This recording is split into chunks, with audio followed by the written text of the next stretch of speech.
अपशब्द कहे, कितने भी ताने दे दे, उसके लिए गलत गलत तक बोल दे, तो भी संत अपनी मर्यादा नहीं तोड़ता, तो समझ लेना कि वो असली संत है।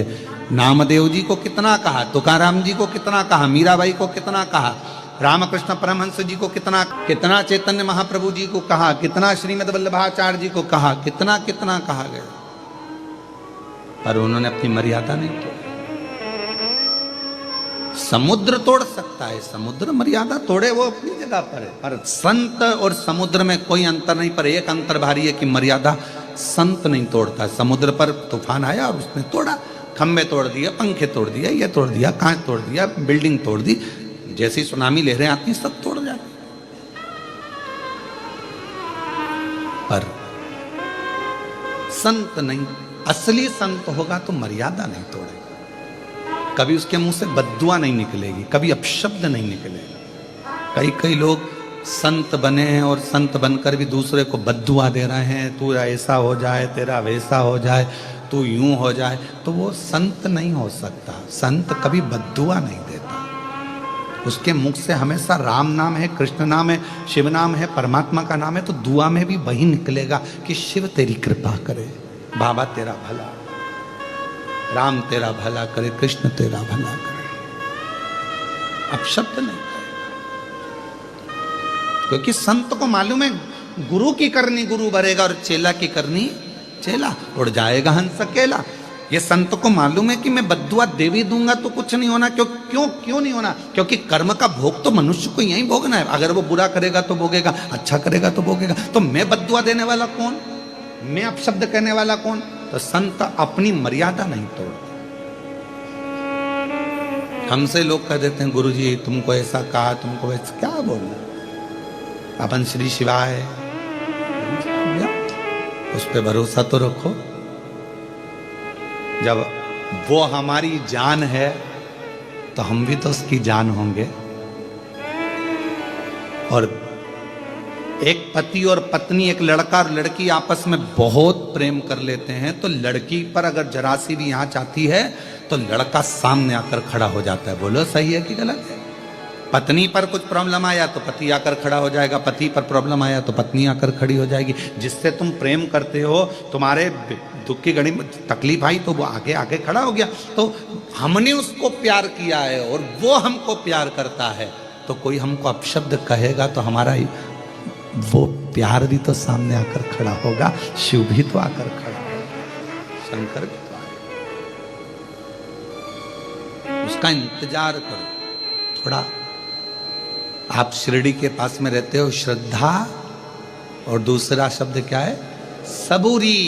इंतजार करो, सबूरी रखो, थोड़ी प्रतीक्षा करो, होगा, आएगा आएगा। और जब वो आता है, एक पल के लिए, घड़ी के लिए, क्षण के लिए जब सामने आएगा तो आप उसको जान नहीं सकोगे वो क्या कर जाए, उसको पहचान नहीं। अपना अपना कार्य करें, तुम अपना कार्य करो। एक क्षण के लिए भूमि पर बैठकर उसको भजो।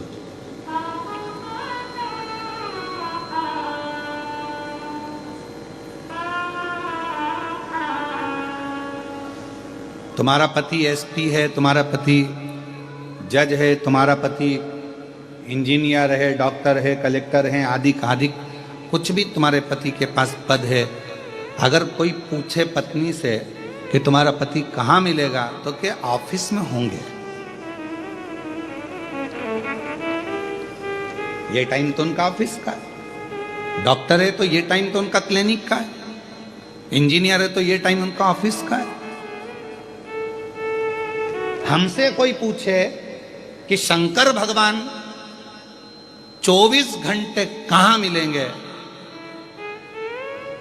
तो हम कहेंगे 12 ज्योतिर्लिंग और कुबेरेश्वर धाम में चले जाओ, 24 घंटे में, 24 घंटे। शायद सारे मंदिरों के दरवाजे बंद हो जाते हैं, पर कुबेरेश्वर धाम का दरवाजा तो रात को भी खुला। आप लोग गए होंगे कभी, रात को भी खुला है। दिन भर लोग जल मंदिर में चढ़ाते हैं, पर कुबेरेश्वर धाम पर लोग रात्रि के 3 बज रही है, 2 बज रही है, 1 बज रही है, 1:30 बज रही है, 2:30 बज रही है, 4 बज रही है। और आपसे निवेदन करेंगे कभी भी जाकर देख लेना, वो आपको एक लोटा जल चढ़ाते ही मिलेंगे।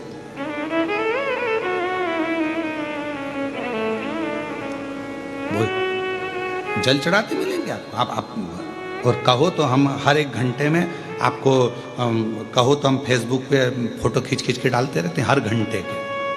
1 बजे, 2 बजे कुबेरेश्वर धाम, 3 बजे कुबेरेश्वर धाम, 4 बजे कुबेरेश्वर धाम, 5 बजे पूरी रात का फोटो कुबेरेश्वर धाम, 6 बजे, 7 बजे, 8 बजे, ऐसे पूरे 24 हम पूरे ऐसा क्रम पूरे घंटों का कर कर हर घंटे का एक फोटो डाल दें आपको। आप देखिए उसमें कितना। तो किसी ने पूछा क्यों गुरुजी सब मंदिर के दरवाजे रात को बंद हो जाते, तुम्हारे कुबेरेश्वर धाम का दरवाजा खुला रहता है? हमने कहा ये बाप का घर है, पापा के कमरे में कोई भी आ सकता है। बाप के आने में समय नहीं देखा जाता। बच्चे को तकलीफ है तो बाप को जाना पड़ता है। बेटा कमरे में तड़प रहा है तो माँ और बाप तो जाएंगे ना, तुरंत बाप तो पूछेगा क्या हुआ बेटा। और पापा को तकलीफ है, बाप को तकलीफ है तो बेटा भी तो आएगा। ये बाप का घर है कुबेरेश्वर धाम, कुबेरेश्वर बाबा की भूमि, ये पिता का घर है। बेटी को कब तकलीफ हो जाए, बच्चे को कब दुख आ जाए, कब वो पुकार ले मेरा शंकर भगवान, भाग पड़।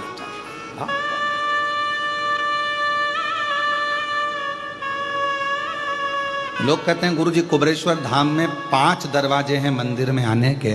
ये 5 दरवाजे क्यों हैं? हमारे कुबेरेश्वर बाबा के धाम के 5 दरवाजे इसलिए हैं क्योंकि भगवान शंकर के 5 मुख हैं। भगवान शंकर के 5 स्वरूप पंचायत, शिव पंचायत में 5 देवता हैं। मेरे शंकर भगवान के 5 मुख, 5 पंचायत के देवता मेरे शंकर भगवान के कब कौन से मुख से आप निकल कर जा रहे हो और मेरे शंकर भगवान कौन से मुख से तुम्हें वर देकर भेजते हैं। इसलिए 5 मुख के रूप में 5 द्वार मेरे कुबेरेश्वर धाम के, 5 द्वार। कौन सा द्वार? एक द्वार बंद होगा तो दूसरा खुला मिलेगा, दूसरा बंद होगा तो तीसरा खुला मिलेगा, तीसरा बंद होगा तो चौथा खुला मिलेगा। देह भी पंच तत्व में ही तो विलीन हो जाती है क्या? पिता का घर है। कभी भी आप जाओ 12 ज्योतिर्लिंग में, किसी ज्योतिर्लिंग में आप जाकर बैठो तो कोई तुमसे पूछे शिव कहाँ मिलेंगे तो आप कह सकते हो कि कृष्णेश्वर मिलेंगे, ओमकार मिलेंगे, नागेश्वर मिलेंगे, केदार मिलेंगे, महाकाल मिलेंगे, विश्वनाथ में मिलेंगे, सीहोर कुबेरेश्वर धाम। अगर 24 घंटे चाहिए तो कुबेरेश्वर धाम पर मिलेंगे 24। रात को 2 बजे भी आओगे, लोटा भरोगे नहाकर, 1 लोटा जल चढ़ाओगे रात को फ्री।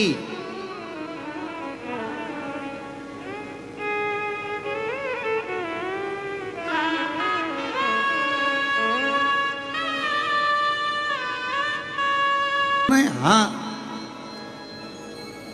कहीं बैठे होंगे। हाँ, तो गणेश जी ने एक बात बड़ी सुंदर कही, अगर मेरे पिताजी को तुम्हें मिलना है, जरा ध्यान रखना आस्था चैनल पर सुनने वालों, फेसबुक यूट्यूब पर कथा श्रवण करने वालों, जरा सावधानी से सुनो। गणेश जी कह रहे हैं मेरे पिताजी से अगर तुम्हें मिलना है तो जरूरी नहीं कि उनको ढूंढने जाया जाए। शिव जी को ढूंढने के लिए मत जाओ। हमने ये बात पहले भी कथा में कही, आज फिर कह रहा है। शिव को ढूंढने मत जाना, शंकर भगवान को ढूंढने के लिए मत जाओ। तुम तो रोज 1 लोटा जल चढ़ाओ, एक दिन शंकर भगवान तुम्हें ढूंढते ढूंढते बेरुल आ ही जाएंगे। वो ढूंढे ना अपने को। आप आए नहीं और सुबह हो गई, मेरी पूजा की थाली धरी की धरी रह गई। भाई हमने तो प्यार किया है तुझसे, मेरे शंभू, मेरे शंकर, मेरे ओगरदानी, हमने प्यार किया है तुझसे। माय लव शिव, शंकर मेरा प्यार है, शिव जी से हमने प्यार किया है। और जब प्यार शंकर से करा है, तुम कहीं पर भी रहो, तुम्हारा शिव तुम्हें ढूंढे जरूर लेगा। स्नेह करा है, भगवान शंकर से प्यार किया है शिव से। वो ढूंढे। पूरी पार्टी में बहुत भीड़ है, जिससे तुमने स्नेह करा है, तुम उसको खोज लेते हो, दिख रहा है यार, स्नेह ढूंढ रहे हो। मेरा शिव से अगर तुमने स्नेह करा है, शिव महापुराण की कथा, कितना ये पुराण है क्या, तो कहा ये शिव से मिलन का एक बिंदु है। पहले के जमाने में पत्र होते थे जिसको लोग लेटर कहते थे। अब कौन सा लेटर है आप सब जानते हो। पहले के समय में पत्र होते थे, उसको लोग लेटर कहते थे, उसका इंतजार करते थे, आएगा मिलेगा। एक पत्र का, ये मोबाइल होती है सब, फोन तो बात की बात है, उसके पत्र का इंतजार रहता था। और एक बेटी की शादी हो जाती थी तो बेटी बाप के पत्र का इंतजार करती थी, पापा का पत्र आएगा, मम्मी लिखती होगी। और कितनी समझदारी होती थी उस पत्र में, मालूम है आपको। पहले ये मोबाइल और ये फोन नहीं होते थे, पत्र पर माँ के भेजती थी, जब मैं नीली लीड से लिखूं तो समझ जाना कि ठीक हूं, लाल से लिखूं तो समझ जाना कुछ तकलीफ है। पत्र में इतना भाव हो जाता। आप स्नेह तो करो, ढूंढो। अब ढूंढ रहे हो उसको तो तुम कह रहे हो कि हम तो प्रेम किया है तो ढूंढ रहे हो ना, और जितना आप ढूंढ रहे हो उतना वो भी ढूंढ रहा, तो तुम्हें परमात्मा को ढूंढना। यही तो यहाँ गणेश जी महाराज आर्यमा स्वामी से कर रहे हैं, पितरों के देवताओं से, पितरों के देव आर्यमा स्वामी से गणेश जी कर रहे हैं कि आप चाहते हो कि शिव आपको मिले, तो मेरे भगवान श्री गणेश जी महाराज ने आर्यमा स्वामी से कहा, पितरों के देवता से, तुम्हें भगवान को ढूंढने जाने की जरूरत नहीं है। क्यों जा रहे हो ढूंढने के लिए? कौन ने कहा कि तुम ढूंढने जाओ? मत जाओ। महाराज जो जैसी भावना लाया वो वैसा ही फल पाया। जो जैसी भावना लाया वो वैसा ही फल पाया। नहीं खाली उसे लौटाया वो मन ही मन और कर दिया माला माल काशी लुटा दिया भंडार काशी लुटा दिया भंडार काशी कर दिया माला माल काशी। आप क्यों उसको ढूंढ रहे हो? गणेश जी कह रहे हैं आर्यमा स्वामी से, तुम क्यों ढूंढने जा रहे हो? पितरों के देवता तुम ढूंढने जा रहे हो, क्यों? शिव को क्यों ढूंढना? तो शंकर कहां मिलेंगे, कैसे मिलेंगे? सामान खुद रख के भूल जाते हैं और परेशान बहुओं को करते हैं। क्यों? मैंने मेरी वो चूड़ी देखी क्या तूने? मैंने रखी तो यही थी। तूने मेरी वाली साड़ी देखी क्या? रखती खुद है, भूल जाती है। और भूल अब क्या कर रही है? पूरे घर में ढूंढ। पति बोला मैं दूसरी दिन नहीं, पर गई कहाँ? टेंशन तो गई कहाँ? अब बहू ढूंढे, बेटा ढूंढे, पोता पोती से पूछे इधर टॉफी दूंगी, जल्दी बता मेरी चूड़ी कहाँ रखी है। गौतम बाबा के ऊपर जब गौ हत्या का दोष लगा तो त्र्यंबकेश्वर नाथ के रूप में विराजमान हुए। रावण के लिए वैद्यनाथ बनकर विराजमान हो गए, दारुक नाम के राक्षस के लिए नागेश्वर हो गए, राम जी के हाथ से पूजित होकर रामेश्वर हो गए, और मेरे बाबा यही सुधर्म नाम के ब्राह्मण की पत्नी घूष्मा को उनका बेटा वापिस देकर कृष्णेश्वर नाथ बनकर विराजमान। कृष्णेश्वर ऐसा पवित्र भूमि, पवित्र आनंदमय रूप कृष्णेश्वर बाबा की धरा पर 12 ज्योतिर्लिंग का सुंदर स्वरूप। 12वें ज्योतिर्लिंग से आज हम आप ऑनलाइन कथा को श्रवण कर रहे हैं और अपने जीवन को सार्थक कर रहे हैं, आनंदित कर रहे हैं। ये पवित्र कथा तुम रुका जी चंचुला देवी को श्रवण कराते हैं। चंचुला का पति बिंदुग प्रेत योनि से मुक्त हो जाता है, अखंड सौभाग्यवती चंचुला देवी हो जाती हैं। भगवान शिव अपनी शीश से बेलपत्र उतारकर शिव पोथी को समर्पित करते हैं, कहते हैं सुनो तुमरुका जी, ये पवित्र शिव महापुराण की कथा कलयुग में, कलिकाल में जो सुनेगा, सुनाएगा, स्मरण करेगा, उसका कल्याण स्वयं भगवान शिव कहते हैं मैं स्वयं करूंगा। कलयुग में, कलिकाल जब बढ़ता चले जाएगा तो एक सार शिव महापुराण रह जाएगा। शिव महापुराण के पंडाल में बैठकर जो भगवान शंकर की कथा को श्रवण करेगा और मुझे दिल से पुकार कर अपने मन का भाव कहेगा, शंकर कहते हैं मैं स्वयं उसके दुखड़े मिटाऊंगा, उसकी झोली खुशियों से भर जाऊंगा। ऐसा सुंदर शिव महापुराण की कथा 7 दिवसीय चल रही है, जो आज विराम की ओर जा रही है। आप और हम इस कथा के विराम की ओर जाएं, उससे पहले आप सबको सूचना दे दें कि 17 तारीख से 21 तारीख तक ऑनलाइन दोपहर में 1 बजे से 4 बजे तक, पुनः पितृपक्ष के 5 दिन आप शिव जी को दीजिए। ऑनलाइन अपने अपने घरों में बैठकर कथा को श्रवण करिए और बाबा को अपने मन का भाव कहिए, दिल से मेरा बाबा आप सबकी झोली खुशियों से भरे। फिर नवरात्रि में 5 दिन 24 से 28 तारीख तक शिव महापुराण की कथा ऑनलाइन रहेगी, उसको भी अपन श्रवण करेंगे। नवरात्रि के 5 दिन माँ शिव शक्ति का स्मरण करेंगे, देवी की आराधना, देवी की पूजन का भाव समझेंगे।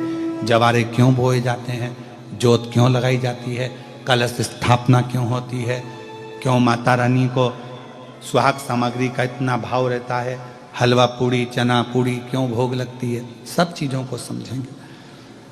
3 अक्टूबर से 9 अक्टूबर तक जलगांव में शिव महापुराण की कथा होगी, दिव्य और भव्य। आप सब उस कथा का आनंद